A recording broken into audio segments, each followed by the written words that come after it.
Congressional campaigns wrapping up across the valley. We're going to see a rematch in District 22 with Republican David Valadao and Democrat challenger Rudy Salas. And we're going to see another rematch in the North Valley as well. Today, former state assemblyman and Democrat Adam Gray officially launching his 2024 campaign against the incumbent and Republican John Duarte. This is in the 13th district, which encompasses Merced, Stanislaus, Madera, Fresno, and San Joaquin counties. Adam Gray is here in studio. Welcome back to Sunday Morning Matters. Yeah, thanks. So today was the day you announced. Was there any strategy behind why you decided to do that today? No, it's nothing special about today. I've just spent time talking with my family and making the decision if this is a challenge I wanted to take on, and came to the conclusion that it was an important thing to do, and went ahead and announced it this morning, and the campaign begins. So the last time we really spoke about this, the race was one of the last to be decided in the nation, and the second closest race in the nation to be decided. And Duarte came out about 564 votes ahead. I would imagine that's still, to this day, a tough pill to swallow. Well, it was a tough race, but you know, elections come out good for you, and sometimes they come out bad for you. This was one of the closest ones in the country, and that's a reflection of a tough race and a hard fought. But it also had low turnout. You know, a lot of Californians, a lot of folks in Congressional District 13 didn't get a chance to register their vote, and we've got a big presidential election coming up. I think there's going to be a lot of attention on it. I think a higher voter turnout, more participation, and most importantly, I just think it's important that voters have a choice on the ballot for someone who's going to be Valley First leadership. You know, I am tremendously proud of my 10 years in the state legislature, founding the California Problem Solvers Caucus, working with Republicans, Democrats, and independents to really bring home resources into our community and make life better for Valley residents. You know, you have been labeled a centrist, a blue dog Democrat, much like Jim Costa. He is endorsing you. Yeah. Do you think that may have hurt your campaign, though, in the last election in the district that you're running, the 13th district?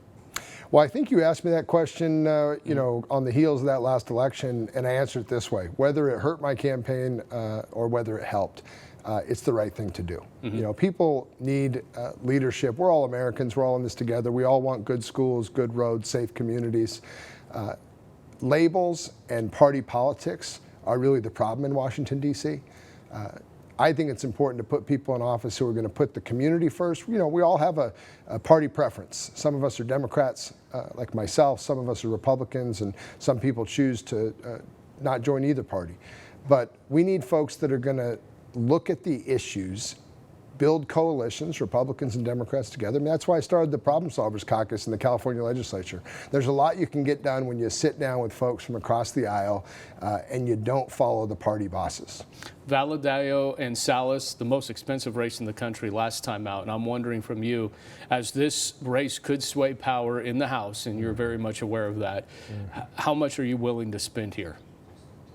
How much am I willing to spend in the race? Yeah. Well, we're going to raise whatever it takes. You know, we're going to go out there and ask people for their help and get the support and get the community support. I think last time there was almost $20 million spent in this race. But, you know, the honest truth about that is this is a party race in the sense that the Democratic Party and the Republican Party have their own interests at stake. And, you know, I think they spent collectively you know, $16 million above and beyond what the candidates spent in the last race. I'm going to focus on my campaign, and my campaign is going to be about this valley and putting someone who's willing to work with everyone and who will vote even against their own party for the good of the valley. I want to give you a chance to respond. Obviously, the National Republican Congressional Committee is already on the attack on you. They're labeling you a Sacramento swamp creature. That's quote unquote. They claim you skipped out on 150 votes as assemblymen raised gas taxes in the way of living for Valley voters.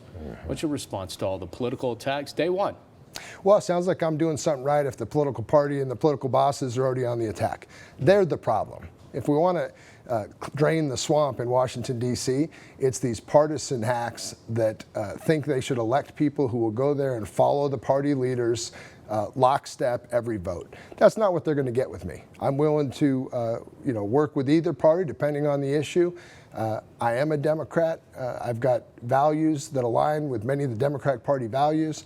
But at the end of the day, I'm a resident of the Central Valley. I'll always fight for the Valley, and I'll always put the Valley first. Should California be producing its own oil? We know President Biden used the national reserves, but gas prices are way back up.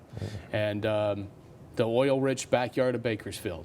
Well, when I was in the legislature, I always fought for more California production. We produce the cleanest oil in the world, the most environmentally sound, so to speak, and local energy production is important. Always supported it, have voted against bills that sought to curtail it. I don't think it does us any good supporting foreign governments. It always have our interest when we've got a resource right here in our own backyard. And at the same time, that doesn't mean we can't invest and expand our renewable energy resources. And we should be doing both. We can walk and chew gum at the same time. If you were in Congress right now, you would be telling that to President Biden if you could. Absolutely. Yeah. 100%. Many Democrats gathering at the 27th Annual Climate Summit in Lake Tahoe, as you're aware of. They're calling climate change an existential threat to the country. Do you agree? Well, we had one of the hottest months on record in the world this summer. And if you're not taking this seriously, you're not paying attention. And the impacts that climate change could have on our valley, on agriculture, and on the entire world are grave. And we should be looking for every solution. And frankly, that's the problem. You have people in D.C. following party leadership, trying to make it a campaign issue, instead of sitting down and doing the hard work to solve the problem and avoid what could be disastrous consequences.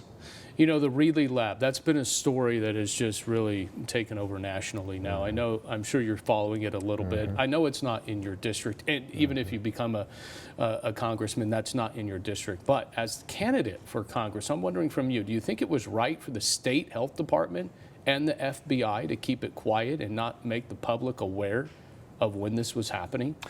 Frankly, I'm not familiar enough with the details of the investigation, of what went on there. I'm certainly skeptical, and I'd like to learn more, and I think that's how most folks feel, and I'm watching to see. But, honesty and transparency, I was the chairman of the Joint Legislative Audit Committee in Sacramento, and I think as a general rule, honesty and transparency in government are an important thing. President Biden carried the North Valley by double digits in the 2020 election. Does Biden have your full endorsement, and will you link your campaign to the Biden administration? Look, I think Biden's done a lot of good things, focusing on American jobs, the CHIPS Act. I've always said I will support the candidate who's going to work with both parties, who's going to be the centrist, whose rhetoric and actions align with that philosophy. And Biden's clearly that person thus far in this election. We have had no candidates emerge talking about working together. In fact, we've got this divisive Republican primary. We've got the leading candidate for the Republican primary now under indictment several times. And still gaining support. So, we need two good, strong, honest parties in this country. I don't think we're at that place. Joe Biden, at this juncture, would absolutely be my candidate. I got 2 seconds. Do you think Newsom will actually jump in this race? He said he wouldn't. That's, where he's been on the record thus far. I believe what a person says. Joe Biden's running for president on the Democratic side. I don't think he's being challenged by Gavin Newsom. All right. Appreciate the time. Thank you so much. Yeah. All right. Thanks so much. Appreciate being here. You do.